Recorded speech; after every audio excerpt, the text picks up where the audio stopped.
O que fazer quando você precisa demitir um colaborador da sua empresa? Hoje eu escolhi esse tema para dividir com vocês um pouco, porque eu acredito que se você é um gestor de equipe, um empreendedor, um gestor de pessoas, sabe o quanto é difícil essa tarefa de fazer uma demissão de um colaborador. E eu vou falar especificamente daquela demissão onde é parte da empresa fazer a demissão, ou seja, a demissão que a gente chama involuntária. Esse é um assunto bastante difícil, complexo de fazer, mas a gente sabe que ele é necessário. E eu costumo, quando eu falo do processo de demissão, comparar com o casamento, que é como se fosse uma separação, quando um casal decide se separar. Muitos casais, quando se separam, depois que fazem a separação, às vezes convivem melhor do que quando estavam casados. Alguns se separam e depois nunca mais voltam a se falar. E outros, muitas vezes, buscam até uma separação litigiosa, ou seja, vão a juízo fazer a separação. Isso é muito comum acontecer também no mundo do trabalho, quando há o desligamento de um colaborador. E o que vai diferenciar se o desligamento ele ocorre de uma forma mais amigável, mais favorável, ou às vezes acontece via judicial, a pessoa entra com uma reclamatória trabalhista? Isso tem muito a ver com o processo de desligamento. E quando a gente fala em gestão de pessoas, que o desligamento faz parte da gestão de pessoas, a gente sempre costuma dizer que é um processo. Porque a demissão não é simplesmente um fato que ocorre lá no final, onde a empresa decide não ficar mais com um colaborador. Ele é um processo que ele é construído ao longo dos anos. E quanto melhor ele for construído, em todo o processo da gestão, mais fácil, mais simples é o processo.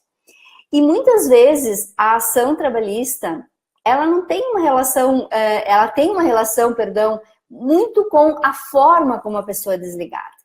Muitas vezes nem é muito pelo fato de você ter a carteira assinada, não ter a carteira assinada, mas assim a forma como você encerra o contrato de trabalho. E aí vou dar um exemplo aqui para entender como é um processo. Então imagine se você na sua empresa tem lá uma atividade onde é importante que a pessoa chegue no horário. Talvez ela tenha que abrir a empresa ou atender o cliente, enfim, exige dessa função que a pessoa chegue pontualmente. Se você, no momento da contratação, deixa claro essa condição, ou seja, você explica para a pessoa que aquilo que você está buscando, você precisa que ela chegue no horário, fica muito mais fácil depois você trabalhar isso lá, depois da contratação. Então, se você acorda isso no momento da admissão dessa pessoa, depois também você tem mais facilidade de trabalhar essa questão com ela. Então, vamos imaginar que a gente esteja aqui falando de chegar no horário. Se você contrata essa pessoa, acordou com ela no momento da contratação, e você vê que essa pessoa não está chegando no horário, você chama ela para conversar.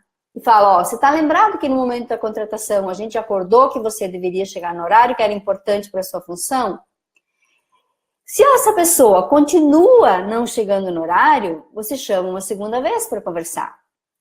Agora, se você tiver que chamar a terceira vez, e provavelmente seja o momento da demissão, é muito mais fácil você fazer esse processo, imaginando que esse seja o motivo, a razão pela qual você está tomando essa decisão. Ela fica muito mais fácil, porque você veio trabalhando esse ponto que esse colaborador precisa melhorar. Então, quando a gente fala de um processo de demissão, ele tem todas as etapas que precisam ser cumpridas. Desde como você acordou aqueles pontos que você acha importante, como você trabalhou o feedback com essa pessoa. Quanto melhor, quanto mais você trabalhou isso, mais fácil fica da pessoa entender o porquê ela está sendo desligada. E uma pergunta que eu acho que é sempre importante a gente se fazer quando vai fazer um processo de demissão de um colaborador, a gente deve se perguntar assim, eu vou fazer essa pessoa ser melhor do que ela é? eu fiz todo o meu esforço para que ela melhore aqueles pontos que ela precisa melhorar? Se você responder que sim a essa pergunta, você pode ter a certeza que é muito pouco provável que essa pessoa ficar chateada com você, que ela vai ficar falando mal da empresa ou que ela entre com uma ação trabalhista. Então, o processo de demissão é uma construção que começa desde o processo de admissão, né? Deixando claro as regras da empresa, dizendo o que você espera dela, aquilo que ela está fazendo certo, aquilo que ela não está fazendo de acordo com as suas expectativas. Então, é uma construção que você precisa fazer. Porque muitas vezes as demissões são feitas sem nem sequer a pessoa entender por que ela está sendo demitida. É como se você chegasse para o seu esposo, para a sua esposa e dissesse assim, ó, amanhã eu quero me separar de você. E a pessoa nem sequer imagina que você está pensando aquilo, né? Chega a tomar um susto. Então, o processo de demissão, ele tem muito essa questão da construção. E aí, a pergunta que a gente deve se fazer é essa, né? Eu vou contribuir para essa pessoa ser um ser humano melhor, para ela ser um profissional melhor. E eu fiz a minha parte que eu deveria fazer para torná-la melhor. A gente sabe que não consegue transformar todas as pessoas, mas pelo menos uma boa parte delas, se a gente conseguir fazer, já é meio caminho andado.